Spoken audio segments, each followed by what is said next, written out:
पुंडलिक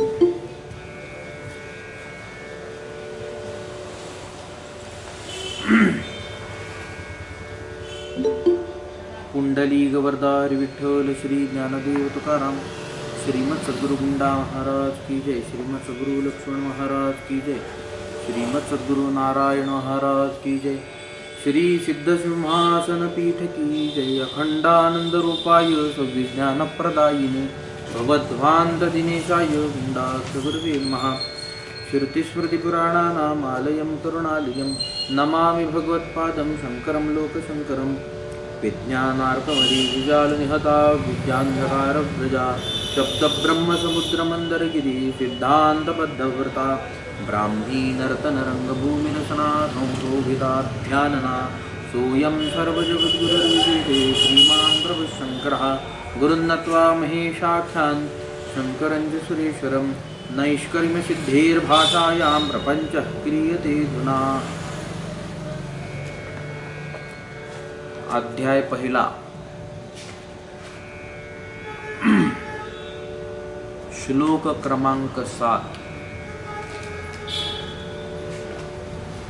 अनर्थानर्थ हेतु पुरुषार्थ तद हेतु प्रकरणार्थम संग्रह ज्ञापनायः उपन्यासः ऐकात्म्या प्रतिपत्तिर्या स्वात्मानुभव संशया सा विद्या संश्रुतेर्बीजं तन्नाशो मुक्तिरात्मनः पुरुषार्थ हेतोः अवशिष्टत्वात्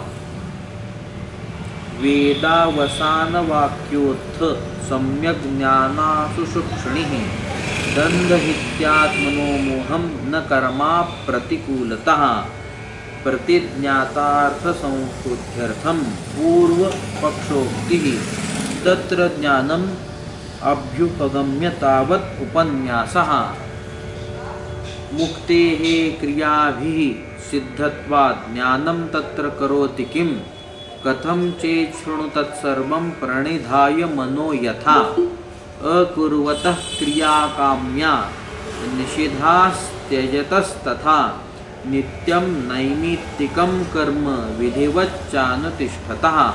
श्लोक क्रमांक 10 पर्यंत।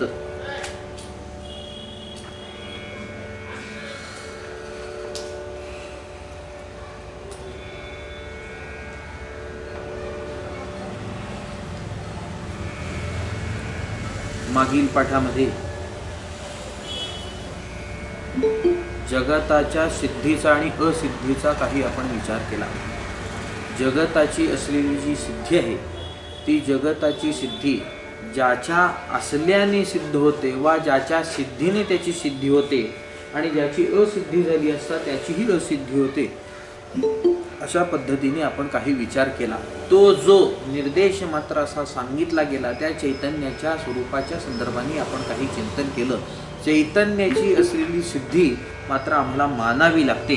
बुद्धी नावाचा पदार्थ जोपर्यंत आम्ही मानित नाही आणि बुद्धी नावाच्या त्या पदार्थामध्ये जोपर्यंत चेतनवत ती कार्य करत नाही असं जोपर्यंत आम्ही मानित नाही तोपर्यंत मात्र कोणत्याही पदार्थाच्या जगताच्या संदर्भाने असलेल्या कोणत्याही पदार्थाच्या सिद्धीविषयी आपल्याला बोलता येत नाही।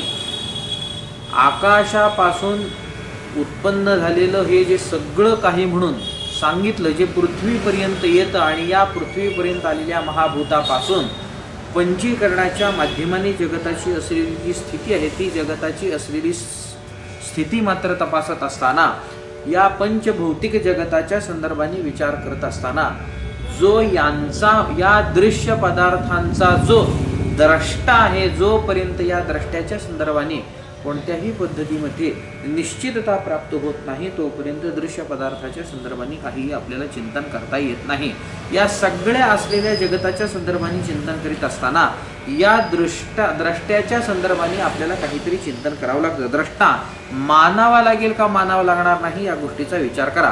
द्रष्टा मानावा लागतो। तो जो द्रष्टा आहे तो द्रष्टा म्हणजे नेमका काय आहे या गोष्टीचा विचार करीत असताना केवळ साक्षी केवळ आत्मा जो कूटस्थ तो म्हणून द्रष्टा मानायचा की काय याच्या संदर्भाने थोडासा विचार करा।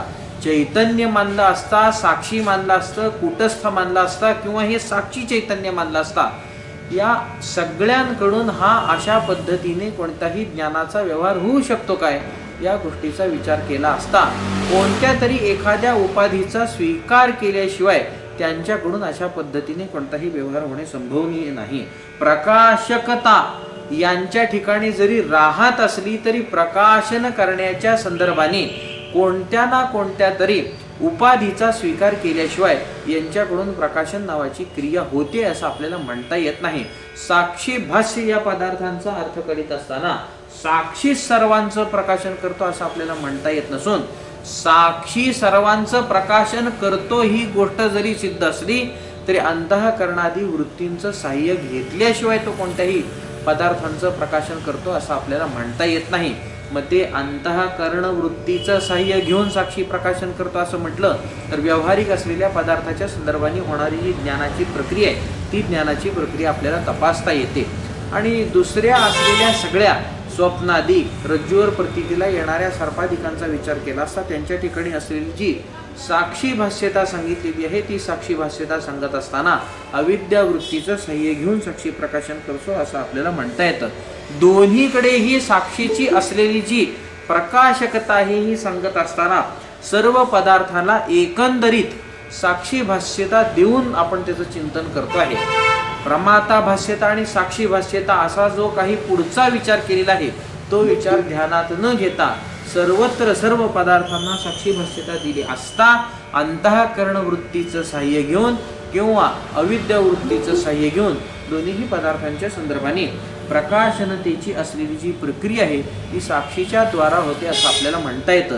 केवळ साक्षी, केवळ कुटस्थ किंवा ते आत्मा की अशा पद्धतीने काहीतरी कार्य करतं असं आपल्याला म्हणता येत नाही. त्यांच्या ठिकाणी असलेली निर्विकारिता, त्यांच्या ठिकाणी असलेलं निर्गुणत्व, त्यांच्या ठिकाणी असलेली अविकारिता या सगळ्या असलेल्या गोष्टीतून अक्रियता, निष्क्रियता वा तिचा भाव अशा पद्धतीने असलेल्या सगळ्या गोष्टी ज्यावेळी आपण तपासल्या जातील त्यावेळी मात्र आपल्याला म्हणावं लागतं की यांना कोणाच्या तरी उपाधीचा स्वीकार केल्याशिवाय अशा पद्धतीने कोणतंही कार्य यांच्या मार्फत होणार नाही वा त्यांच्या सत्तेचा आश्रय जोपर्यंत असा कोणताही उपाधी घेत नाही तोपर्यंत या गोष्टीच्या माध्यमाने असा कोणतेही जगताच्या सिद्धीच्या संदर्भाने आपल्याला विचार करता येत नाही.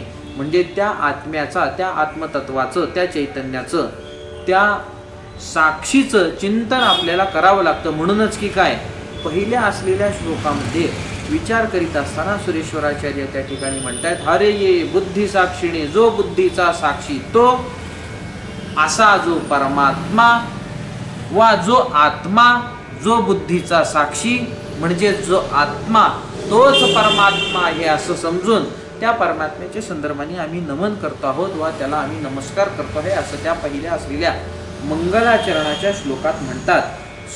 पहिल्यांदी सांगितलेले जी पंचभौतिक असलेल्या सगळ्या जगताच्या संदर्भाने परमात्म्याच्या असलेपणाने कोणत्याही पद्धतीने दृश्यतेचा विचार आपल्याला करता येत नाही वा जगताच्या असलेल्या सिद्धीचा विचार सुद्धा परमात्मा आहे म्हणून आपल्याला करता येत नाही. किंबहुना आत्मा आहे म्हणूनही आपल्याला जगताच्या सिद्धीचा केवळ विचार करता येत नाही.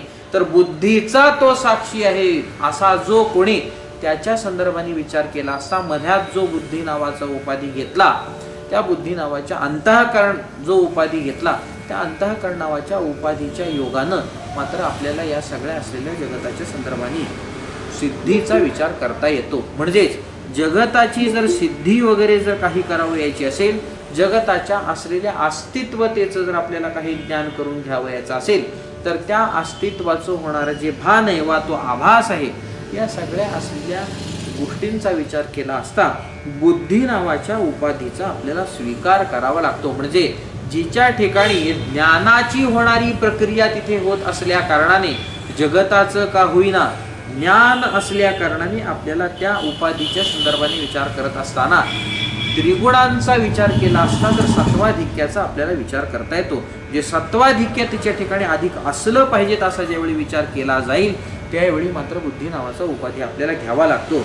उत्पत्तीचा ज्यावेळी विचार केला गेला, अंतःकरणाच्या उत्पत्तीचा विचार केला असता पंचक्रियेमध्ये असं प्रतिपादन केलं गेलं, किंबहुना पंचीकरणामध्ये असा त्याचा विचार केला गेला की अंतःकरणाची असलेली उत्पत्ती स्वतंत्र असलेल्या महाभूतांच्या, प्रत्येक असलेल्या महाभूतांच्या सत्वगुणांच्या मिलितापासून हे झालेलं आहे असं तिथे चिंतन मांडलेलं आहे. म्हणजे सत्वाधिक्यतेचा विचार केला असता आकाशाचं का होईना ज्ञान बुद्धीमध्येच होतं, पृथ्वीचं का होईना ज्ञान अंतःकरणाच्या संदर्भाने होतं. या अंतःकरणाला प्रत्यक्ष असलेले अप्रत्यक्ष असलेले सर्व असे जे पदार्थ आहेत या पदार्थांचं ज्ञान कोणत्या ना कोणत्या तरी प्रमाणांच्या आधारे होतं. जी प्रत्यक्ष योग्य वस्तू असेल त्या प्रत्यक्ष योग्य असलेल्या वस्तूचं ज्ञान होत असताना प्रत्यक्ष प्रमेची जी करणं त्या प्रत्यक्ष प्रमेच्या करणांचा आश्रय करून त्याला प्रत्यक्ष ज्ञान होत असतं. आणि प्रत्यक्ष योग्य जी वस्तू नाही तिच्या संदर्भाने विचार केला असता अनुमानादी असलेल्या प्रमाणांचं सहाय्य घेऊन त्या प्रमाणांकरवे तिची जी कर्ण असतील त्या करणांचा आश्रय घेऊन त्या बुद्धीमध्ये ज्ञानाची असलेली स्थिती मात्र आपल्याला तपासता येते. वेगवेगळ्या असलेल्या पंचमहाभूतांचा विचार करा. प्रत्यक्ष योग्य असलेली वस्तू आणि प्रत्यक्ष योग्य नसलेली वस्तू या दोन्हीही असलेल्या वस्तूंचा संग्रह जर करावयाचा असेल तर दोन्हीही वस्तूचा संग्रह करीत असताना पंचमहाभूताला सोडून यांचा संग्रह होतो काय? पंचमहाभूताला सोडून यांचा संग्रह होत नसल्या कारणाने आम्हाला म्हणावं लागतं की या अशा असलेल्या सगळ्या प्रत्यक्ष अप्रत्यक्ष वस्तूंचा संग्रह पंचमहाभूताच्या संदर्भाने होत असल्या कारणाने आम्हाला या ठिकाणी असं म्हणावं लागतं की पंचमहाभूतांच्या सत्वगुणांच्या पासून उत्पन्न झालेलं अंतःकरण वेगवेगळ्या असलेल्या प्रमाणांचं सहाय्य घेऊन त्याच्यापासून उत्पन्न झालेल्या सर्व पदार्थांना जाणण्याची क्षमता ठेवतं. सगळ्या असलेल्या त्या पदार्थांना जर जाणावयाचं असेल तर त्या पदार्थांच्या उत्पत्तीच्या संदर्भाने असलेला जो कोणता पदार्थ असेल त्या पदार्थाचा आणि जो जाणून घेणार आहे त्या अशा ज्ञात्याच्या संदर्भाने असलेली जी स्थिती आहे त्या स्थितीचा म्हणजे त्या ज्ञात्याचा काही ना काहीतरी संबंध असला पाहिजे. ही गोष्ट खरी आहे. जोपर्यंत दोघांमध्ये संबंध होणार नाही तोपर्यंत संबंधच नसेल तर ज्ञानाच्या संदर्भाने आदान प्रदानाचा कोणताही व्यवहार घडणार नाही. इंद्रियांच्या संदर्भाने विचार केला असता इंद्रिय आहेत आणि प्रत्यक्ष योग्य अशी वस्तू आहे यांचा काही ना काहीतरी असा संबंध प्रत्यक्षतेच्या संदर्भाने असल्या कारणानं कारणांच्या माध्यमाने म्हणजे इंद्रियांच्या माध्यमाने त्या वस्तूंचं आपल्याला ज्ञान होतं असा विचार आपल्याला करता येतो.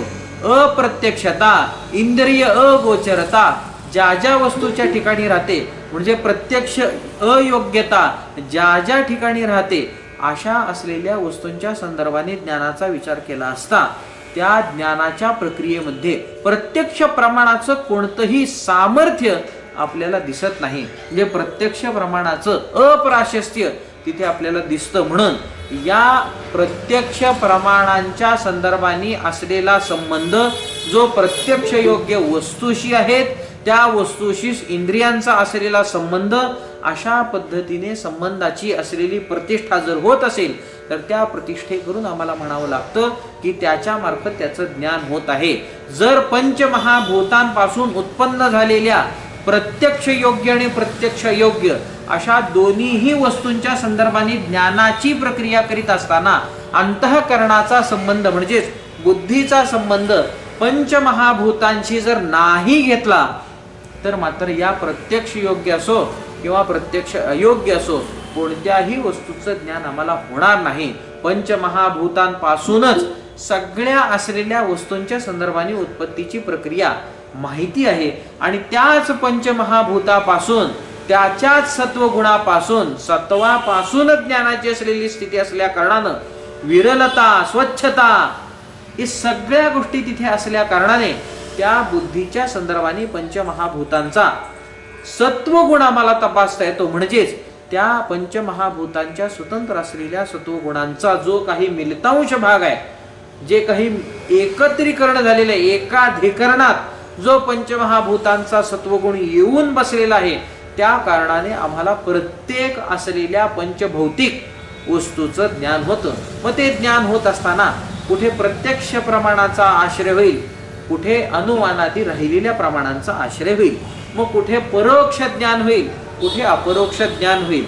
ज्ञान होईल ही गोष्ट मात्र सिद्ध असल्या कारणाने त्या असलेल्या या सिद्धीस्तव बुद्धी नावाचा उपाधी आम्हाला मानावा लागतो. ज्ञान आहे ज्ञान होत आहे म्हणजे अज्ञानाचं निवारण झाल्याशिवाय ज्ञान होत नसल्या कारणानं आम्हाला म्हणावं लागतं अज्ञानाचं निवारण करणारा असा कोण आहे?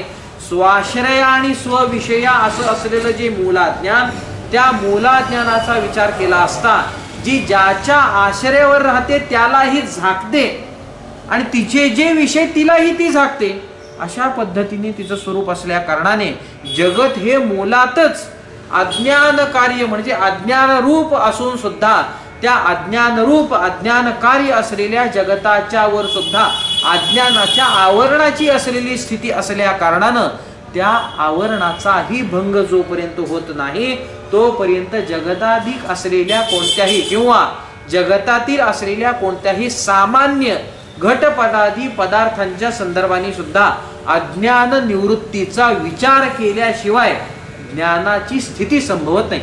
म्हणजे करावं काय लागेल? अज्ञानाचं निवारण करावं लागेल. बुद्धी आहे, पंचभौतिक आहे, जड आहे, म्हणजेच अज्ञान कार्य असं जर तिच्या ठिकाणी अज्ञान कार्यता जर संपादित होत असेल तर त्या अज्ञान कार्य असलेल्या बुद्धीकडून अज्ञान कार्य असलेल्या जगतादी पदार्थाच्या संदर्भाने कोणतीही ज्ञानाची सिद्धी होईल, ज्ञान त्याचं होईल असं आम्हाला म्हणता येणार नाही. म्हणूनच त्याच्या संदर्भाने ज्ञान होतं का होत नाही या अनुभवाचा विचार केला असता ज्ञान होतंय म्हणजे केवळ बुद्धी हा उपाधी म्हणा किंवा केवळ बुद्धी हे ज्ञानाचं साधन मानून त्या बुद्धीच्या योगाने कोणत्याही पद्धतीने जगताची असलेली सिद्धी करता येत नाही. म्हणजे फक्त बुद्धी मानायची आणि जगताची सिद्धी करायची असं कोणत्याही पद्धतीत आपल्याला म्हणता येत नाही. मग या बुद्धीचा विचार केला असता बुद्धीच्या ठिकाणी येणारी प्रकाशकता, ज्ञान करून देण्याचं जे सामर्थ्य, हे ज्ञान करून देण्याचं सामर्थ्य मूलतः जड असलेल्या बुद्धीच्या संदर्भाने आपल्याला तपासता येत नाही. हे तिच्या ठिकाणी जाणवतं का जाणवत नाही? तिच्या ठिकाणी जाणवतं. तिच्यापासून ज्ञान होतं असं म्हणता येतं काही? म्हणता येत नाही. तिच्यापासूनच ज्ञान होतं असं आपल्याला म्हणता येतं. इंद्रिय, नेत्रेंद्रिय असेल म्हणजे ज्ञानेंद्रिय, पंचज्ञानेंद्रिय, पंचकर्मेंद्रिय ही सगळी जड आहेत. मग ही जड आहेत म्हणजे खरंच नेत्रेंद्रियाला ज्ञान होतं का नेत्रेंद्रियाच्या मार्फत बुद्धीला ज्ञान होतं? नेत्र नावाचं गोलक रूप नावाच्या विषयाच्या ग्रहणासाठी म्हणून बुद्धीला आवश्यक आहे. त्यात कोणताही प्रकारचं दुमत असायचं कारण नाही. हा कोणताही विवादाचा मुद्दा नाही, विवादास्पद हे कोणतीही प्रक्रिया नाही. नेत्र नावाचं गोलक नेत्रेंद्रिय हे असणं गरजेचं आहे. नेत्रेंद्रिय असल्या विना बुद्धीला रूप नावाच्या विषयाचं ग्रहण करता येईल काय? रूप नावाच्या विषयाचं ग्रहण तिला करता येणार नाही.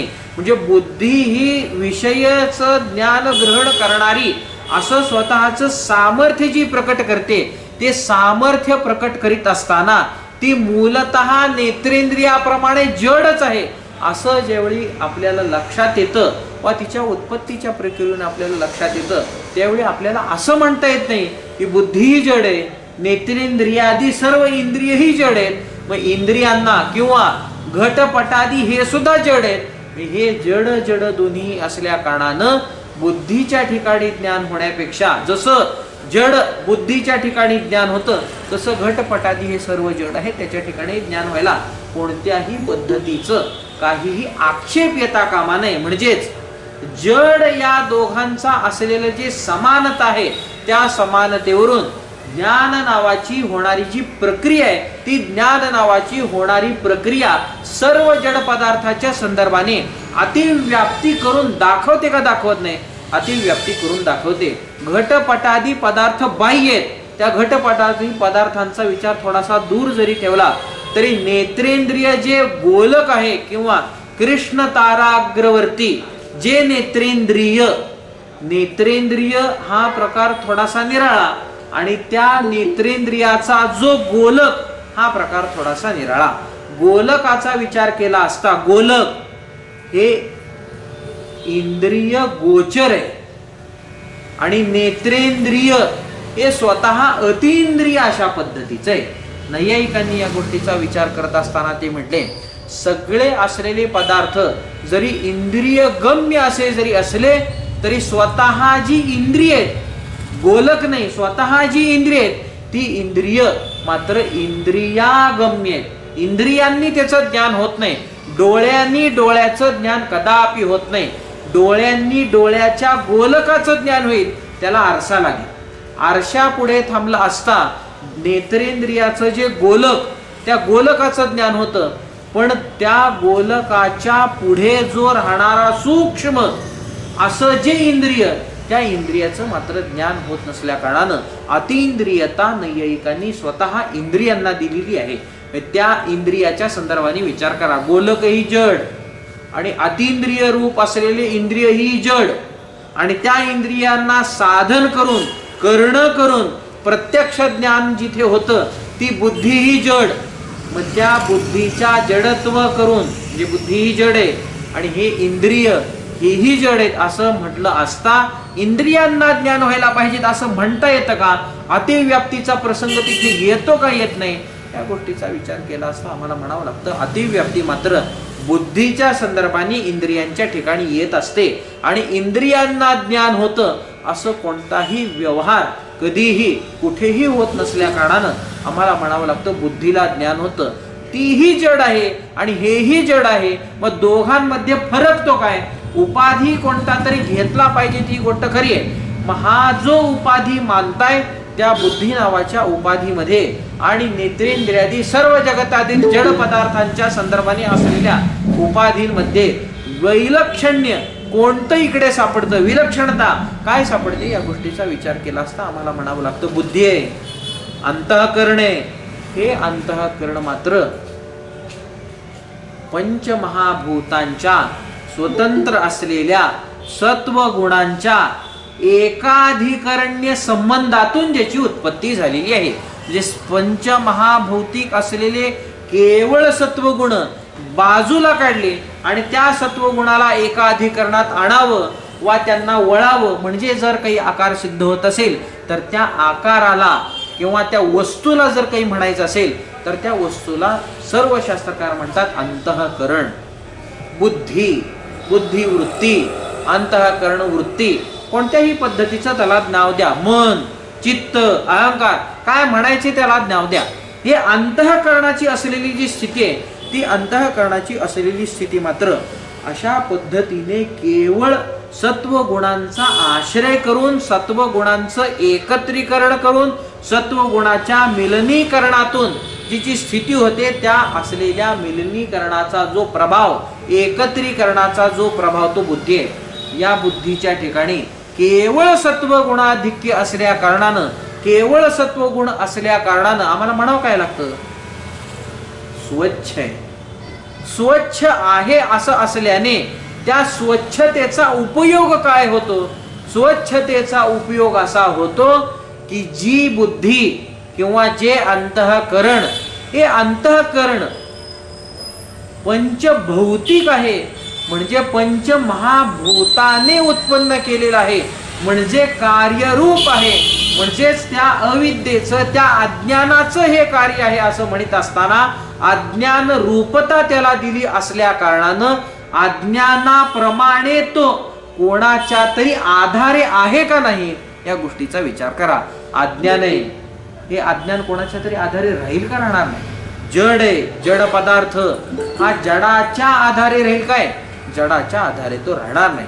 त्याला कोणतं तरी चेतन, चैतन्य हेच अधिष्ठान असलं पाहिजे. या गोष्टीचा विचार केला असता त्या अज्ञानाच्या संदर्भाने चैतन्य हे अधिष्ठान आहे असं आपल्याला विचार करावा लागतो.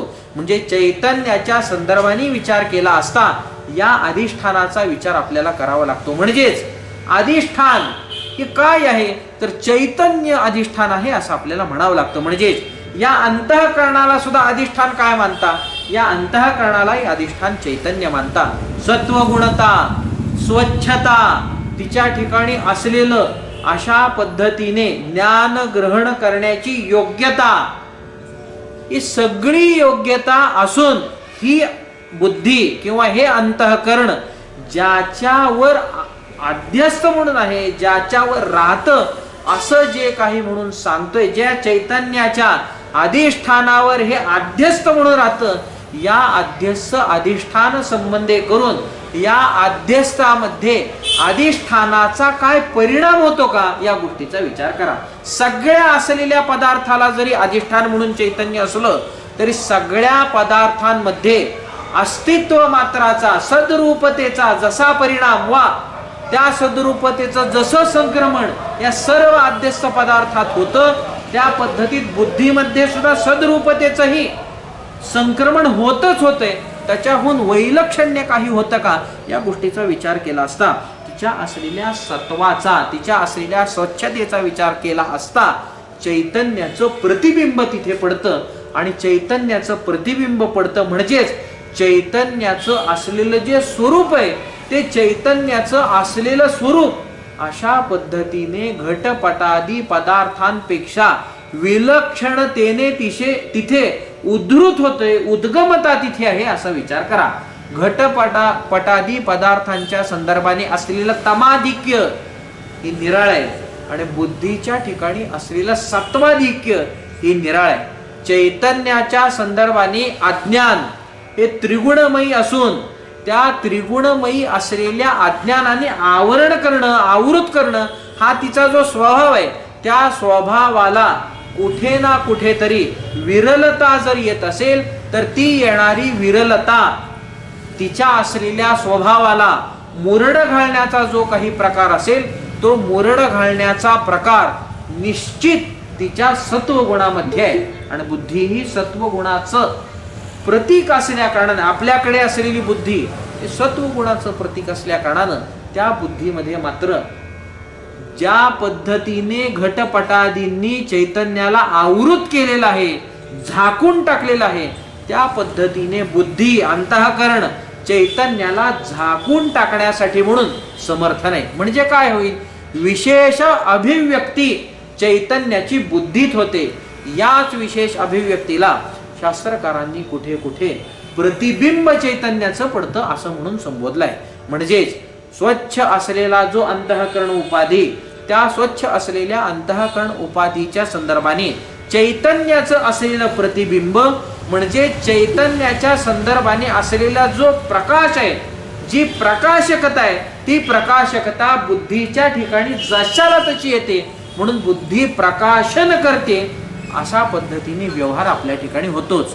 म्हणजेच चैतन्यवत अंतःकरण वागतंय, चैतन्यवत बुद्धीचा सगळा व्यवहार होतोय असं आपल्याला म्हणता येतं. म्हणजेच बुद्धीने या सगळ्या गोष्टींचं प्रकाशन होत आहे असं म्हणत असताना त्या बुद्धी नावाच्या उपाधीचा आश्रय साक्षी जोपर्यंत करीत नाही तोपर्यंत कोणत्याही पदार्थाच्या ज्ञानाच्या संदर्भाने आम्हाला व्यवहार करता येत नाही.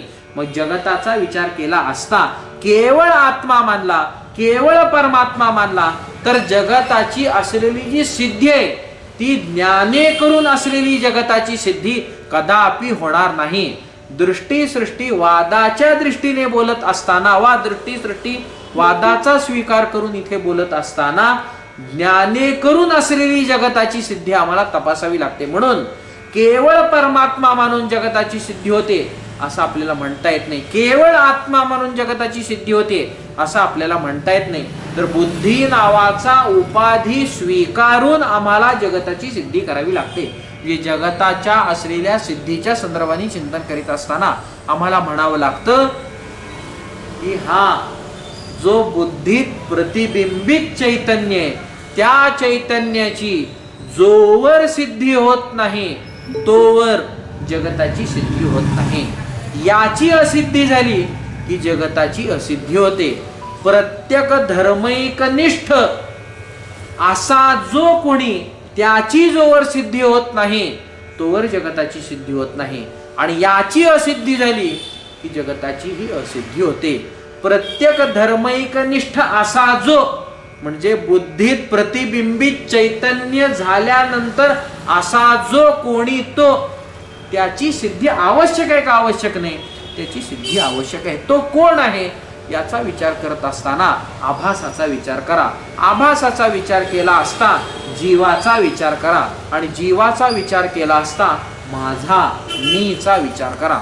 माझी सिद्धी जोवर होत नाही तोपर्यंत जगताची सिद्धी नाही. म्हणून या माझ्या असलेल्या सिद्धीतून जगताची सिद्धी आणि माझ्या असलेल्या असिद्धीतून जगताची असिद्धी असा आपल्याला विचार करता येतो. सुरेश्वराचार्यांचा असलेला जो रोख आहे तो सुरेश्वराचार्यांचा असलेला रोग जगताच्या सिद्धी आणि असिद्धीच्या संदर्भाने असून जगताच्या निवृत्तीच्या संदर्भाने कसा आहे ही गोष्ट पहा.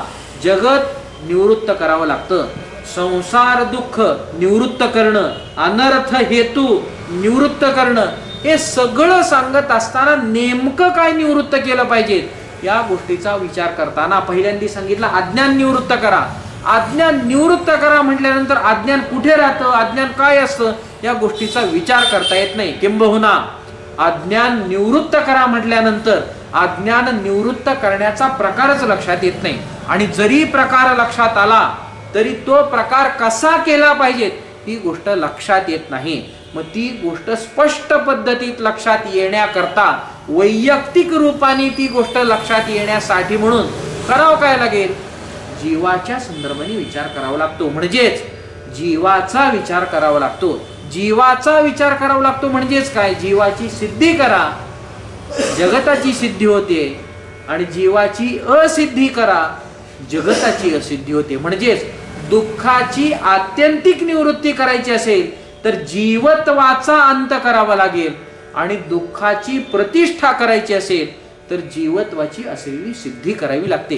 जीवत्वाच्या असलेल्या सिद्धीचा कोणत्याही प्रकाराने विरोध कधी होत नाही किंवा सिद्धी करावी लागते असा कोणताही व्यवहार करावा लागत नाही. जगताचा विचार करत असताना, स्वतःचा विचार करीत असताना याचा स्वीकार तर जशाला तसा झालेला आहे ना. मी आहे असं म्हणत असताना जीव नाही, जगत नाही ही गोष्ट कुणीही सांगत नाही. या गोष्टीने विचार करताना असिद्धीचा विचार करावा लागेल का करावा लागणार नाही, असिद्धीचा विचार करावा लागतो. जीवत्वाच्या असिद्धीचा विचार करायचा आहे म्हणजे नेमका काय विचार करायचा आहे तर चिदाभासाचा विचार करा. जो जीव, तो जीव कोण आहे या गोष्टीचा विचार केला असता त्या जीवाच्या असलेल्या लक्षणाच्या संदर्भाने विचार करा. बुद्धी, बुद्धिधिष्ठान चैतन्य किंवा अज्ञान म्हणजे ते व्यष्टी अज्ञान, त्या व्यष्टी अज्ञानाधिष्ठान चैतन्य आणि त्या उपाधीमध्ये पडलेलं चैतन्याचं प्रतिबिंब, याच्यामध्ये मुख्य असलेली गोष्ट कोणती आहे तर मुख्य असलेली गोष्ट आहे जो संबंध आहे तो संबंध मात्र मुख्य आहे. चैतन्य जशाला तसं बाजूला राहील आणि ती बुद्धी जशाला तशी बाजूला राहील. दोन्हीही जशाला तसे जर बाजूला राहिले तर जीवत्वाची सिद्धी होणार नाही. मग जीवत्वाची सिद्धीच कुठे होते तर जीवत्वाची सिद्धीच त्या चिदाभासाच्या संदर्भाने असल्या कारणानं त्या चिदाभासाचा विचार करावा लागतो. मग चिदाभासाचा विचार करायचा आहे म्हटल्यानंतर या चिदाभासाचं असलेलं जे रूप आहे हे चिदाभासाचं असलेलं रूप कोणत्या पद्धतीचं आहे, कशा पद्धतीचं आहे हा विचार केला असता जीवत्वाच्या सिद्धीचा असिद्धीचा आपल्याला विचार करता येतो. बुद्धीला विशेषत्व उद्देश्यता प्रदान केली आणि चैतन्याला तिथे विधेयता प्रदान केली तर जीवत्वाची सिद्धी होते. आणि बुद्धीच्या संदर्भाने विधेयता प्रदान करा आणि चैतन्याच्या संदर्भाने उद्देश्य प्रदान करा, जीवत्वाच्या असिद्धीचा विचार आपल्याला करता येतो. सुरेश्वराचार्य इथे उद्देश्य विधेय भाव बदलून त्या असलेल्या जीवाचा विचार करत असताना प्रत्येक धर्म निष्ठा जो आहे त्याचा विचार करीत असताना ते म्हणतायत की इथे मात्र आम्हाला या जीवाची सिद्धी म्हणजे त्या जीवाच्या संदर्भाने असलेलं जे चैतन्य प्रतिबिंबित का होईना पण ते चैतन्य, त्या चैतन्याच्या संदर्भाने आम्हाला विचार करावा लागतो. म्हणजेच कोणाचा विचार करायचा, चैतन्याच्या संदर्भाने आम्हाला विचार करावा लागतो. ते जे चैतन्य, त्या चैतन्याची असिद्धी झाली की जगताची असिद्धी, त्या चैतन्याची सिद्धी झाली की जगताची सिद्धी.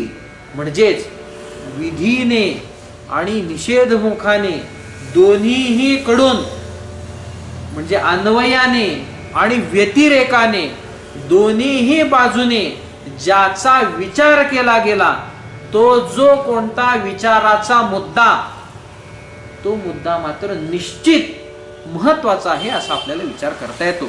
तो निश्चित महत्वाचा असलेला विचारणीय असलेला मुद्दा कोणता, याथात्म्यम वक्ष्यते स्फुटम, तो आत्मा यथा जसा आहे तसा त्याच्या संदर्भाने आम्ही चिंतन करू. म्हणजेच कसं चिंतन करू, ते चैतन्य कसं आहे या गोष्टीचा आम्हाला विचार करावा लागतो. म्हणजेच चैतन्याश्रय करून, बुद्ध्याश्रय करून जगताचा म्हणजे या अनर्थतेचा विचार आम्हाला करता येतो. अनर्थतेचा विचार करीत असताना अनर्थ हेतुतेचा विचार करावा लागतो. अनर्थ हेतुता कोणाच्यात राहते? अनर्थ म्हणजे दुःख, म्हणजे हे सगळं जगत आहे. आणि अनर्थ हेतू म्हणजे कारण, आणि त्या कारणतेचा विचार करीत असताना आम्हाला म्हणावं लागतं अविद्या. या अविद्येपासून जर सुटका करून घ्यायची असेल तर सुटका कशाने करून घेता येईल? तर पुरुषार्थाने. जो पुरुषाच्या संदर्भाने प्राप्तीचा विचार केला गेला असेल, त्या प्राप्तीच्या संदर्भाने, पुरुषाच्या अर्थाच्या संदर्भाने विचार केला असता तो पुरुषार्थ हा महत्वाचा. तो काय करेल? अनर्थाला बाजूला टाकेल. आणि तो पुरुषार्थ सिद्ध करण्यासाठी म्हणून लागेल काय? पुरुषार्थ हेतू. पुरुषार्थ हेतूचा विचार करत असताना अविद्या नाशकता कशाच्या संदर्भाने आहे? त्या अविद्या नाशकतेचा विचार आपल्याला करावा लागतो. म्हणजे अविद्या घालविण्याचं सामर्थ्य कोणात आहे या गोष्टीचा विचार केला असता सुरेश्वराचार्य या ठिकाणी म्हणतायत की या अशा असलेल्या आत्म्याच्या संदर्भाने, त्या अविद्येच्या संदर्भाने आम्हाला विचार करीत असताना म्हणावं लागतं की जो संसार आहे, जे संसाराचं बीज आहे, संसार हा अनर्थ रूप, संसाराचं बीज म्हणजे जे अज्ञान, तो अनर्थ हेतू, आणि त्या अनर्थ हेतूचं निवारण म्हणजे पुरुषार्थ हेतू. आणि त्या पुरुषार्थ हेतूच्या संदर्भाने विचार केला असता पुरुषार्थ हेतू सांगत असताना म्हणतात मुक्ती. ही पुरुषार्थ हेतू काय? पुरुषार्थ मुक्ती आहे. आणि मोक्ष हेतू किंवा पुरुषार्थ हेतू सांगत असताना म्हणतात ज्ञान, तत्वज्ञान. त्या तत्वज्ञानाच्या संदर्भाने विचार करताना सुरेश्वराचार्य या ठिकाणी म्हणतात सा विद्या संस्कृतेर बीजम तन्नाशो मुक्तिरात मनः. त्याचा जो नाश, संसाराच्या बीजाचा जो नाश, ती मुक्ती आहे. आणि ती मुक्ती होतेच कशाने? ती मुक्ती मात्र तत्वज्ञानाने होते. म्हणजे कोणत्या तत्वज्ञानाने होते? काय म्हणून तत्वज्ञान केला असता होते? सांख्यांचा विचार केला असता व्यक्ता व्यक्तज्ञ विज्ञेयात असं म्हणतात. एक व्यक्त पदार्थ आहे, एक अव्यक्त पदार्थ आहे, आणि एक ज्ञ नावाचा पदार्थ आहे.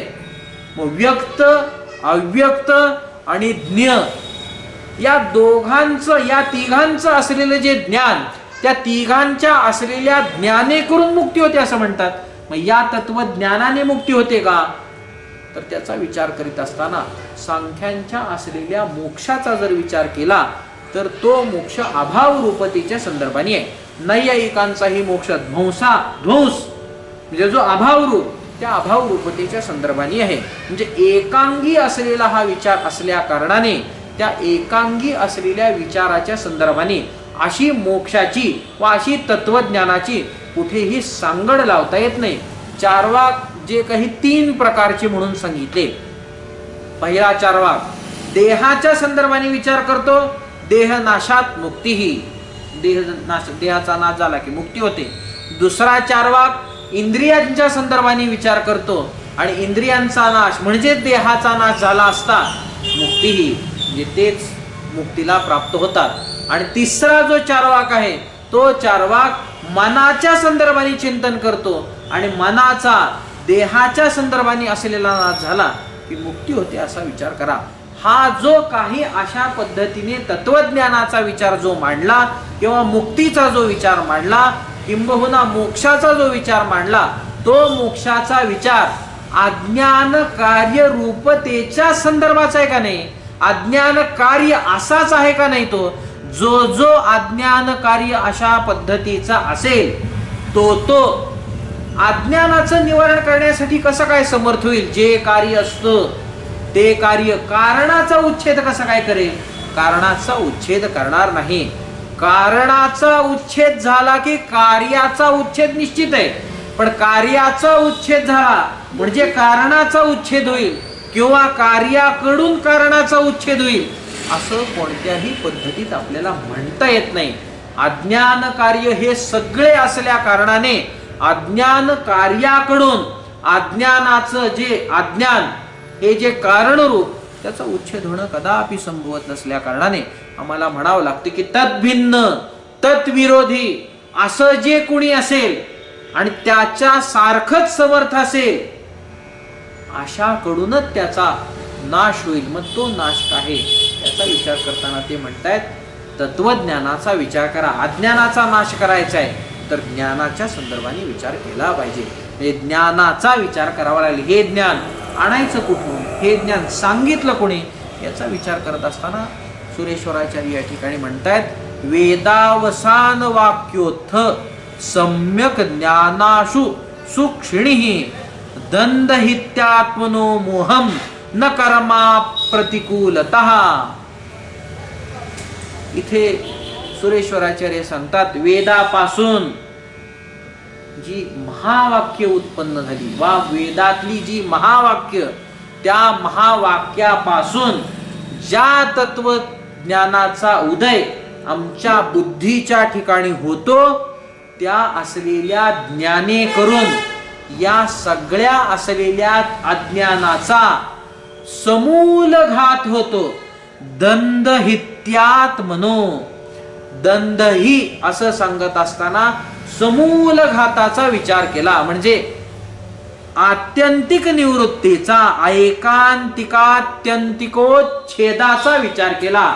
ऐकांतिक आणि आत्यंतिक असा जो उच्छेद आणि तो जो भाव म्हणजे आत्यंतिक निवृत्तीच्या संदर्भाने पुन्हा त्याची प्राप्ती कदापि होऊ नये असं जे काही निवृत्तीचा विचार आहे त्या निवृत्तीच्या संदर्भाने विचार करत असताना ज्या महावाक्याच्या पासून हे ज्ञान होईल ते ज्ञान अशा पद्धतीने या सगळ्या असलेल्या अज्ञानाचं निवारण करणारं म्हणून राहील, अज्ञान समापन करणारं म्हणून राहील, ध्वांतच्छेदन करणारं म्हणून राहील. त्या अज्ञानाच्या असलेल्या निवारणाच्या संदर्भाने या सम्यक ज्ञानाचा विचार करावा लागतो. आणि या सम्यक ज्ञानाचा विचार करत असताना कोणत्याही पद्धतीने कर्माची असलेली जी स्थिती आहे ती कर्माची असलेली स्थिती त्या अज्ञानाच्या प्रतिकूल नसल्या कारणाने आम्हाला म्हणावं लागतं.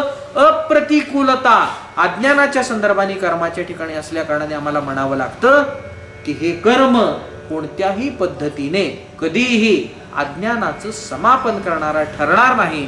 केवळ आणि केवळ ज्ञान की जे ज्ञान वेदाच्या असलेल्या महावाक्यापासून आहे त्या ज्ञानाच्या संदर्भानेच आम्हाला चिंतन करावं लागतं. म्हणजे कर्मापासून कोणत्याही पद्धतीने असा आम्हाला कैवल्य मोक्ष होऊच शकत नाही.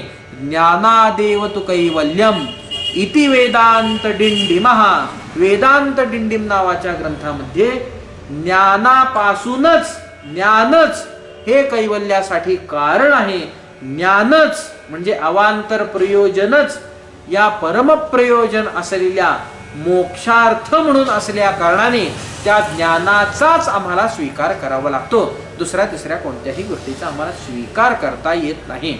असा ज्यावेळी प्रश्न उपस्थापित केला गेला की जिथे कर्माचा निषेध केला आणि ज्ञानाचा स्वीकार केला आणि स्वतःची असलेली मतप्रतिष्ठा केली त्या गोष्टीचा विचार करा. कर्माचा निषेध केला म्हटल्यानंतर ज्ञानाचा जो स्वीकार आहे त्या ज्ञानाच्या स्वीकारामध्ये दृढीकरणता जर आणावयाची असेल, ज्ञान हेच मोक्षाला कारण आहे अशी जी प्रतिज्ञा आहे त्या प्रतिज्ञेची असलेली सार्थता जर तपासावयाची असेल तर काय करावं लागेल? मंथन करावं लागतं. मंथन करावं लागतं म्हणजे काय करावं लागेल? ज्याचा निषेध केला त्याचा पुन्हा आरोप करा आणि तो आरोप पुन्हा असिद्ध कसा होतोय ही गोष्ट ज्यावेळी तपासली जाईल त्यावेळी जी प्रतिज्ञा आम्ही केली त्या प्रतिज्ञेची सिद्धी होते. म्हणजे आता सुरेश्वराचार्य ज्ञानादेव तु कैवल्यम, ज्ञान हेच मोक्षाला कारण आहे याची सिद्धी करण्यासाठी म्हणून, या प्रतिज्ञेची सिद्धी करण्यासाठी म्हणून कर्म मोक्षाला अप्रतिकूल आहे असं न म्हणता कर्मापासून कसा मोक्ष होतो या पूर्व पक्षाची उपस्थिती करतायत. म्हणजे काय करतायत? प्रतिज्ञा अर्थ संशुद्धी होण्यासाठी म्हणून पूर्व पक्षाची उपस्थिती करतायत. म्हणजे आणायचं कोणाला? कर्मवाद्यांना आम्हाला आणावं लागतं. कर्मापासून मोक्ष होतो काय? कर्माची अप्रतिकूलता कशी का प्रतिकूलता कशी, या गोष्टीचा आपल्याला थोडासा विचार करायचा आहे. वेळेची मर्यादा झाली असल्या कारणाने आज आपण इथेच थांबू. बाकीचं चिंतन उद्या. कुंडली गोवर्धन विठ्ठल श्री ज्ञानदेव तुकाराम, श्रीमद सद्गुरु गुंडा महाराज की जय, श्रीमद सद्गुरु लक्ष्मण महाराज की जय, श्रीमद सद्गुरु नारायण महाराज की जय, श्री सिद्ध सिंहासन पीठ की जय.